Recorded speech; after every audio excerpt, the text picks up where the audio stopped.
জুয়েল ভাই, হ্যাঁ ভাই, এই যে দেখেন কোথায় নিয়ে আসছি। মানুষ তো বলে ডিজিটাল ডিজিটাল ডিজিটাল, আর আমি দেখাই দিলাম ডিজিটাল মেশিন কি। মানে সবাই বলে যে আমার নিজস্ব ফ্যাক্টরি আছে, আছে। নিজস্ব কারখানা আছে, আর আমি দেখাই দিলাম ডিজিটাল মেশিন কি, কিভাবে প্রিন্ট করে। দেখেন এই যে দেখেন এগুলো কিন্তু 100% ডিজিটাল 3D প্রিন্ট হচ্ছে।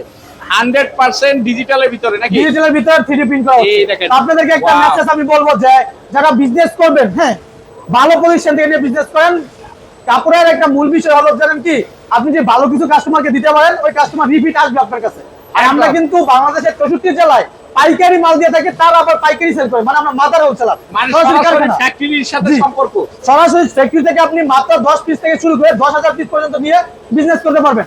আপনার যে কোনো ডিজাইনের যত পিস নিতে পারবেন, 1 পিস 2 পিস 3 পিস করে মাল কালেক্ট করে আপনি নিয়ে বিজনেস স্টার্ট করতে পারবেন। সরাসরি ফ্যাক্টরি থেকে জি। 3 পিসের ব্যবসা নাকি? এক সরাসরি কথায়? ফ্যাক্টরিতে 3 পিসের ব্যবসা করুন, মাত্র 10 পিস নিয়ে 5,000 টাকা দিয়ে শুরু করুন। এই যে দেখেন প্রিন্ট হচ্ছে নাকি ভাই? জি, এই এগুলো কিন্তু 100% রং গ্যারান্টি সহকারে এগুলো থাকে।